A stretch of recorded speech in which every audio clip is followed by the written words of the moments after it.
جو تمام انبیاء علیہ الصلوۃ والتسلیمات کی سنت ہے. اور حضرت محمد صلی اللہ علیہ وسلم نے بطور خاص ارشاد فرمایا النکاح من سنتی، کہ نکاح میری سنت ہے. اور نکاح کس لیے کیا جاتا ہے؟ تاکہ آدمی کے اندر تقوی پیدا ہو، اللہ کا ڈر، اس کا خوف اس کے اندر آئے. ابھی خطبہ پڑھا جائے گا، خطبے کے اندر جو آیتیں ہیں ان آیتوں میں اللہ تعالیٰ نے پوری انسانیت کو تقوی کی دعوت دی. فرمایا یا ایھا الناس اتقوا ربکم، اے لوگوں اپنے رب سے ڈرو. رب کون ہے؟ الذی خلقکم من نفس واحدہ، جس نے تم سب کو ایک جان سے آدم علیہ السلام سے پیدا کیا. وخلق منها زوجها، اور انہی سے اللہ تعالیٰ نے ان کی بیوی حضرت حوا علیہ السلام کو پیدا فرمایا. وبث منهما رجالا كثيرا ونساء، پھر ایک مرد آدم ایک عورت حوا سے اللہ تعالیٰ نے بے شمار مرد اور بے شمار عورتیں دنیا کے اندر پیدا فرمائی. دنیا کا جو سلسلہ چل رہا ہے مرد و عورت دونوں سے چل رہا ہے، اسی طرح دین کا اور دعوت کا جو سلسلہ چلے گا وہ بھی مرد عورت دونوں سے چلے گا. یعنی مرد کا بھی دیندار ہونا ضروری ہے اور عورت کا بھی دیندار ہونا ضروری ہے. دلہا بھی اللہ کا ڈر خوف اپنے اندر رکھے اور دلہن بھی اپنے اندر اللہ کا ڈر خوف رکھے.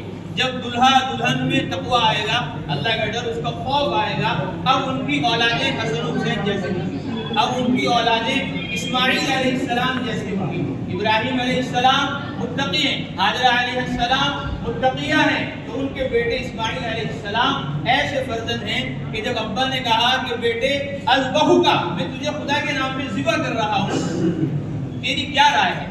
تو حضرت اسماعیل نے فوراً فرمایا یا ابت افعل ما تؤمر، ابا آپ کو جو اللہ کی طرف سے حکم ملا ہے آپ اس کو پورا کیجیے. ستجدنی انشاء اللہ من الصابرین، اللہ نے چاہا تو آپ مجھے صبر کرنے والا پائیں گے. آپ میرے ابا ابراہیم صابر ہو، میری اماں ہاجرہ صابرہ ہیں، تو میں کیسے بے صبر ہو سکتا ہوں؟ جب آپ اللہ کے حکم پر قربان ہیں، میری والدہ اللہ کے حکم پر قربان ہیں، تو میں آپ کی اولاد ہوں انشاءاللہ من الصابرین، میں بھی صبر کرنے والوں میں آپ ہی کی جماعت کا ایک فرد ہوں. آپ ہی کا خون میری رگوں کے اندر دوڑ رہا ہے، تو میں کہاں خدا کا نافرمان ہو سکتا ہوں؟ تو اس لیے دلہن بھی اور دلہا بھی خدا کے خوف کو اپنے اندر پیدا کریں گے، پھر ان کی اولادیں دیندار ہوں گی، سنت و شریعت کی پابند ہوں گی. جس طرح نکاح سنت ہے، اسی طرح ہمارا چہرہ وہ بھی سنت کے مطابق ہونا چاہیے، ہمارا لباس وہ بھی سنت کے مطابق ہونا چاہیے. یہ نہیں کہ نکاح تو سنت کے مطابق کرو اور جنازہ تو سنت کے مطابق پڑھاؤ اور چہرہ اور لباس، شادی اور غم وہ یہود و نصارہ کے طریقے پر کرو. اس کی بالکل شریعت میں اجازت نہیں ہے، اجازت نہیں ہے. قرآن میں اللہ فرماتے ہیں لقد کان لکم فی رسول اللہ اسوۃ حسنہ، اللہ کے رسول میں مسلمانوں تمہارے لیے بہترین اسوہ ہے، بہترین نمونہ ہے. تو جس طرح نکاح کی سنت ہم سب کو محبوب ہے، اسی طرح سنت دعوت اور سنت عبادت یہ بھی ہم سب کو محبوب ہونی چاہیے، یہ بھی ہم سب کو پسندیدہ ہونی چاہیے. بلکہ سنت سے آگے بڑھ کر فرائض کا بھی ہمیں اہتمام کرنا چاہیے. نماز فرض ہے، روزہ فرض ہے، حج فرض ہے، زکوٰۃ فرض ہے. فرائض اسلام ہماری زندگی میں آنی چاہیے اور پھر یہ فرائض ہمارے ذریعے امت تک، انسانیت تک پہنچے، لوگ کفر سے نکل جائیں، شرک سے نکل جائیں، جہالت اور غفلت سے نکل جائیں. یہ بھی ذمہ داری ہم مسلمانوں کی، ایمان والوں کی ہے. قرآن میں اللہ فرماتے ہیں یا ایھا الرسول بلغ ما انزل الیک من ربک، اے رسول تبلیغ کرو اس قرآن کی جو آپ کی طرف آپ کے رب کی جانب سے نازل ہوا ہے.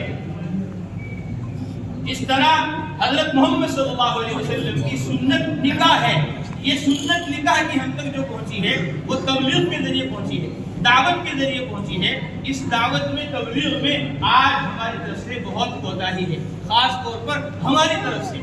حضرت مولانا الیاس صاحب نور اللہ مرقدہ فرماتے تھے کہ پہلے بھی دین کا کام اور دعوت کا کام، تبلیغ کا کام سادات سے ہوا ہے اور آئندہ بھی سادات ہی سے ہوگا. حضرت محمد مصطفیٰ صلی اللہ علیہ وسلم کی آج اور ان کی اولاد اگر سنت پر عمل نہیں کرے گی، شریعت پر عمل نہیں کرے گی، عبادت اور دعوت کو زندہ نہیں کرے گی، پھر کائنات میں کون حضرت محمد صلی اللہ علیہ وسلم کا اتباع کر سکتا ہے؟ سکتا ہے، کون آپ کی پیروی کر سکتا ہے؟ اس لیے سادات کو دین کے اندر، عبادت کے اندر آگے بڑھنا چاہیے۔ اللہ تعالیٰ خیر